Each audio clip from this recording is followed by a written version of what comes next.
सब अच्छे होंगे। सो गाइस, आज हम ईसीयू कंपोनेंट पे बात करेंगे। जो हमारे ईसीएम के अंदर कंपोनेंट्स लगे हुए होते हैं या बीसीएम के अंदर कंपोनेंट लगे हुए होते हैं, चाहे कंपोनेंट कहीं पर भी हो, किसी भी इलेक्ट्रॉनिक सर्किट में उस कंपोनेंट का यूज़ किया गया है। तो आज मैं आपको बताऊंगा उस कंपोनेंट को, उसकी चेकिंग प्रॉपर, उसका जो सिंबल के थ्रू, और किस तरह से उसे यूज़ में लिया जाता है। बोर्ड के अंदर उसकी क्या चेकिंग होती है, और अगर बोर्ड के अंदर हमें सही वैल्यू रिसीव नहीं हो रही तो बोर्ड से बाहर निकाल के हम उसको कैसे चेक करेंगे। तो प्रॉपर तरीके से मैं आज आपको पूरी कंपोनेंट की जानकारी देने वाला हूँ। सो गाइज, अगर अभी तक आपने मेरा चैनल सब्सक्राइब नहीं किया है तो चैनल को सब्सक्राइब कर लीजिए।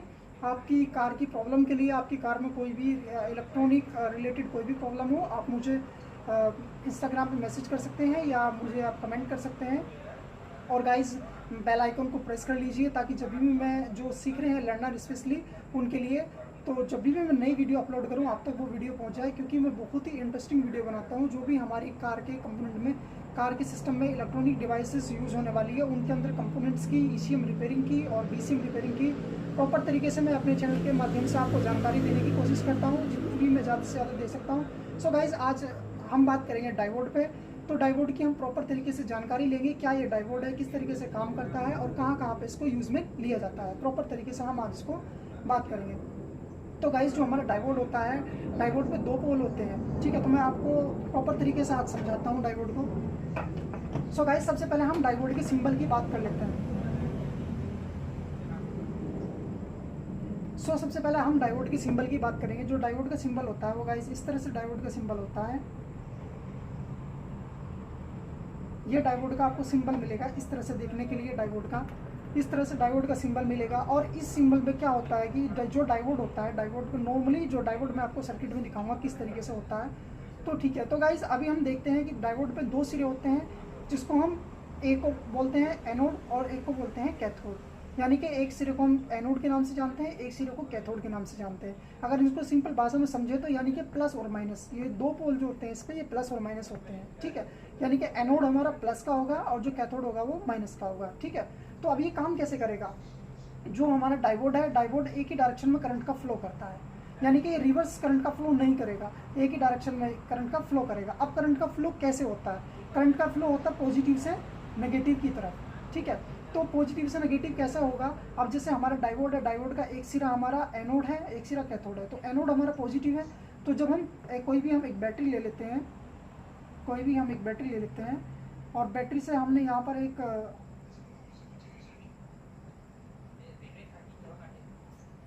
हमने इसमें यहाँ पर एक ये डायोड बनाया, यहाँ पर एक एलईडी लगा दी और ये हमने वापस नेगेटिव में जोड़ दिया। तो ये अब किस तरह से वर्क करेगा गाइस? अगर ये हमारा फॉरवर्ड बेस में काम करेगा, यानी कि अब जो हमारे कनेक्शन है ये फॉरवर्ड बेस में काम है। ये दो तरीके से काम करेगा, फॉरवर्ड बेस और रिवर्स बेस। तो फॉरवर्ड बेस के लिए हमें क्या करना पड़ेगा? जो हमारी बैटरी का पॉजिटिव होगा वो हमें इसके एनोड पे लगाना पड़ेगा, और जो हमारा कैथोड होगा उसे हमें बैटरी के नेगेटिव पे लगाना पड़ेगा, तब हमें इस एलईडी पे सप्लाई मिलेगी। अगर हम इसको उल्टा करते हैं, यानी कि जो इसका कैथोड है उसको पॉजिटिव करते हैं, एनोड को नेगेटिव करते हैं, तो हमारी ये एलईडी ग्लो नहीं करेगी, यहाँ पर हमें कोई भी पॉजिटिव रिसीव नहीं होगा। तो ये क्या करता है? एनोड से कैथोड की तरफ हमें करंट रिसीव होता है। अगर हम कैथोड से एनोड की तरफ लेंगे तो हमें नहीं मिलेगा। ये रिवर्स बेस का हमारे सर्किट में काम नहीं है, तो हम रिवर्स बेस पर बात भी नहीं करेंगे, हम सिर्फ फॉरवर्ड बेस पे काम करेंगे, ठीक है गाइज। तो इसको मोस्टली जो यूज़ किया जाता है वो यूज़ करने का इसका एक तरीका होता है AC to DC। आपने देखा होगा कई बार आपके जो घर के मोबाइल के चार्जर होते हैं, वो आपका जो मोबाइल की बैटरी होती है वो DC की होती है, और जो हमारा चार्जर होता है वो चार्जर होता है जो हमारी चार्जर को हम अपनी सर्किट में लगाते हैं, जो अपने घर की लाइट में लगाते हैं, वो AC वोल्टेज होता है। तो AC को DC में कन्वर्ट करने के लिए वहाँ पर रेक्टिफायर का यूज़ किया जाता है चार्जर के अंदर, जो मोबाइल के चार्जर्स होते हैं। या अगर अपनी कार के अंदर समझे तो जैसे ऑल्टरनेटर हमारा क्या काम करता है? ऑल्टरनेटर AC वोल्टेज प्रोड्यूस करता है, तो उसको AC को DC में बदलने के लिए वहाँ पर रेक्टिफायर्स का यूज़ किया जाता है, और रेक्टिफायर्स बनते हैं जो डायोड की मदद से बनते हैं। तो guys, AC to DC convert करने के लिए भी डायोड का यूज़ होता है, और मैं इसको आपको समझाऊंगा कि ये नॉर्मल किस तरह से होते हैं, SMD कंपोनेंट में कैसे होते हैं और क्या इसकी पहचान होती है। तो गाइस, सबसे पहले हम इस सिंबल से समझ लेते हैं। इस सिंबल से, ये जो सिंबल है ये ब्लैक और सिल्वर में होता है। यहाँ पर आप कभी डायोड को देखोगे तो डायोड का एक पोर्शन ब्लैक होगा और एक पट्टी इस पर सिल्वर की होगी। सिल्वर की पट्टी ये दर्शाती है कि ये कैथोड एरिया है इसका, यानी कि कैथोड का पोल है। जिधर की साइड भी इसमें सिल्वर पट्टी होगी उधर में ये हमारा कैथोड का सिरा होगा, ठीक है। तो यानी कि जब भी हम इसका बोर्ड के अंदर फिट करेंगे तो देखेंगे कि हमारा कैथोड में कौन सा सिरा जाएगा। तो वहाँ पर एक सिल्वर की पट्टी होगी, तो सिल्वर की पट्टी हमें कैथोड सिरे में लगानी है। यानी कि अगर हमें इधर से सप्लाई को इधर पास करना है तो इधर में हमें ब्लैक पोर्शन लगाना पड़ेगा और इधर में हमें सिल्वर पोर्शन लगाना पड़ेगा।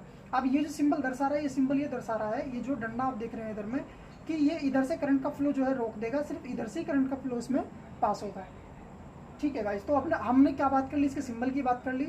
ज़्यादा वीडियो को मैं लंबा नहीं करूँगा, हालांकि अगर डिटेल में समझाऊँ तो बहुत ही लंबा वीडियो बनेगा, लेकिन फिर भी मैं जो जो इंपॉर्टेंट इसकी चीज़ें हैं वो आपको यहाँ पे क्लियर कर दूंगा। जो डायोड है, डायोड हमारा रिवर्स बेस और फॉरवर्ड बेस पे काम करता है। और दूसरी बात, जो हम डायोड को ज़्यादा अधिकतर यूज़ करते हैं वो AC to DC में यूज़ करते हैं, या हमें सर्किट के एक डायरेक्शन में फ्लो करना हो तब हम डायोड का यूज़ करते हैं। ठीक है गाइस, तो अगर हमें LED को ग्लो करना है, LED को ग्लो करने के लिए हमें एनोड टू कैथोड में इस तरह से हमें इसका सप्लाई करनी पड़ेगी। ठीक है, और अगर हम इसको उल्टा सप्लाई करते हैं तो हमारा ये काम नहीं करेगा। जैसे मैं आपको बता दूं, जो हमारी मीटर के अंदर लाइट आती है, जो इंस्ट्रूमेंट पैनल के अंदर लाइट आती है, उन सब में डायोड की यूज़ करते हैं। जो मतलब ABS की लाइट वगैरह जो भी उनके बल्ब होते हैं वहाँ सब में डायोड का यूज़ किया जाता है, क्योंकि उनको एक डायरेक्शन में फ्लो करना होता है। ठीक है गाइस, तो अब हम पहले सर्किट में देखते हैं। पहले हम देखते हैं इसको नॉर्मली किस तरह से होता है। सो गाइस, अगर नॉर्मल की बात करें तो नॉर्मल जो हमारा डायोड होता है, नॉर्मल डायोड हमारा इस तरीके से होता है, जो हमारा पहले जो इश्यू थे उनमें मिलता था। ठीक है गाइस, तो अगर हम इसकी बात करें तो आप यहाँ पर देख सकते हैं इसके अंदर यहाँ पर एक सिल्वर पट्टी है और ये पूरा ब्लैक पोर्शन है। तो यानी कि सिल्वर से हमें क्या पहचान होगी कि ये हमारा कैथोड एरिया है, ये हमारा एनोड एरिया है। तो जब भी हम इसको बोर्ड के अंदर लगाएंगे तो बोर्ड के अंदर हम क्या चेक करेंगे, हम चेक करेंगे कि सप्लाई हमारे कौन से सिरे पे है। अगर सप्लाई हमारे इस सिरे पे है तो इस सिरे पे हम क्या लगाएंगे, एनोड का एरिया लगाएंगे। ठीक है, तो प्रॉपर तरीके से हम इसको बोर्ड के अंदर इस तरह से लगाएंगे। अब SMD कंपोनेंट में हम इसको कैसे समझेंगे, तो मैं आपको SMD कंपोनेंट में समझा दूँ। गाइज, ये BCM है और इस BCM के अंदर प्रॉब्लम है इंडिकेटर की, लेकिन इसकी प्रॉब्लम मैं इसकी फाइंड आउट करूँगा अभी बाद में। नेक्स्ट वीडियो में मैं आपको बताऊँगा कि इसके अंदर क्या प्रॉब्लम है, हम साथ मिलकर रिपेयर करेंगे इसको। तो गाइज, यहाँ पे आपको दिख रहा होगा इसमें BCM के अंदर यहाँ पर ये एक सिल्वर पट्टी है, बहुत ही हल्की सी पट्टी आपको दिखाई देगी। यहाँ पर मैं थोड़ा इसको जूम कर दूँ।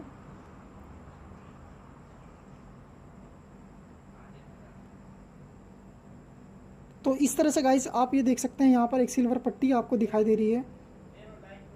ये जो सिल्वर पट्टी है ये SMD कंपोनेंट की पहचान है।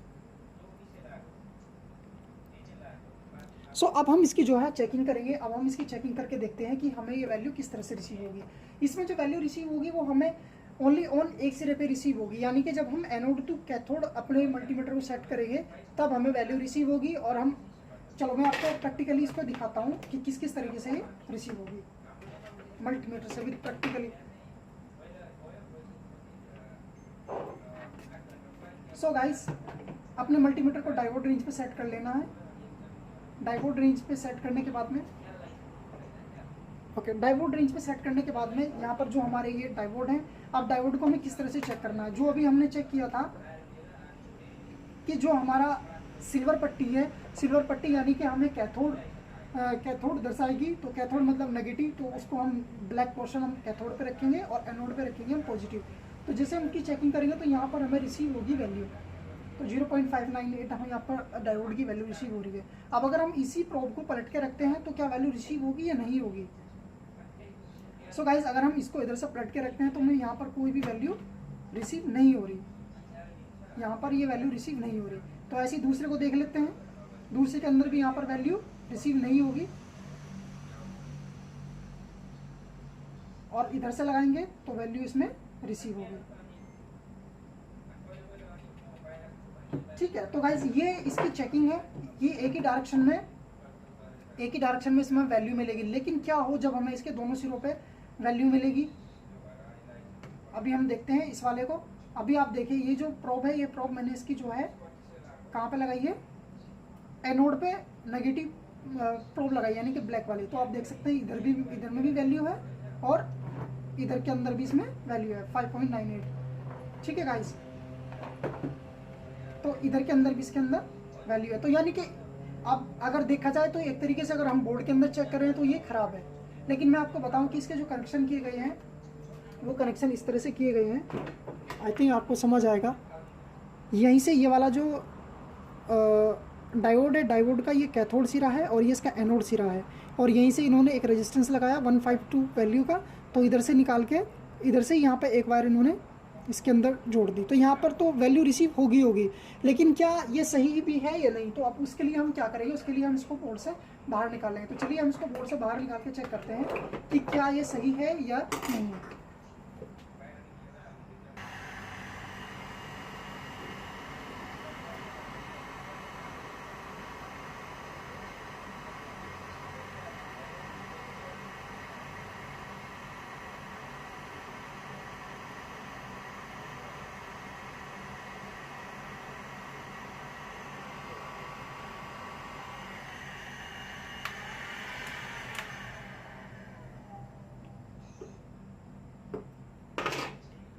सो गाइस, अब हम इसको चेक करेंगे।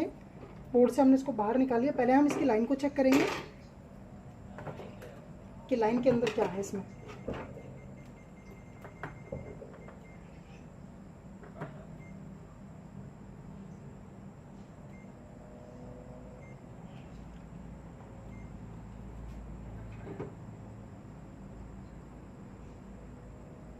लाइन के अंदर ये रेजिस्टेंस शो कर रहा है, जो कि हमें इसके एक सिरे पर रेजिस्टेंस शो कर रहा था 2.9 का।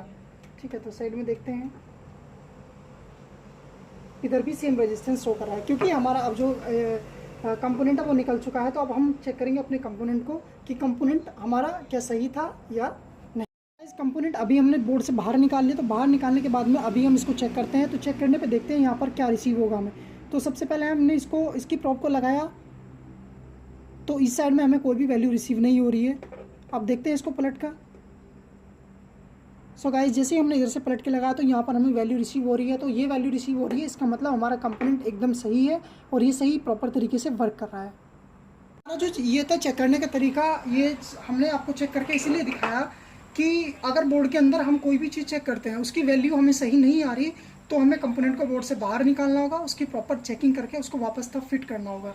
ये एक तरीका है, क्योंकि देखिए होता क्या है कई बार कि कंपोनेंट, मान लिया कोई भी कंपोनेंट हमारे सामने खराब है, हम ये समझ रहे हैं कि बोर्ड के अंदर कोई प्रॉब्लम नहीं है, ठीक है, और वो उसी कंपोनेंट के अंदर भी प्रॉब्लम है, तो इसीलिए उस कंपोनेंट को चेंज करना, बाहर निकाल के चेक करना बहुत ज़रूरी होता है। क्योंकि देखिए कंपोनेंट के अंदर हमें दोनों साइड में वैल्यू रिसीव हो रही है, मान लीजिए इसके अंदर, और हो सकता है इसी के अंदर प्रॉब्लम हो, लाइन हमारी ठीक हो, लाइन भी ठीक है यहाँ पर, तो यहाँ पर जो डिस्टेंस आ रहा है वो रेजिस्टेंस जो लगा रखा है उसकी तरफ से ये डिस्टेंस आ रहा है। तो अब हमारी दोनों चीज़ यहाँ पर क्लियर हो गई, तो इसीलिए कंपोनेंट को बाहर निकाल के लाइन भी क्लियर होगी और जो हमारा कंपोनेंट है वो भी क्लियर हो गया।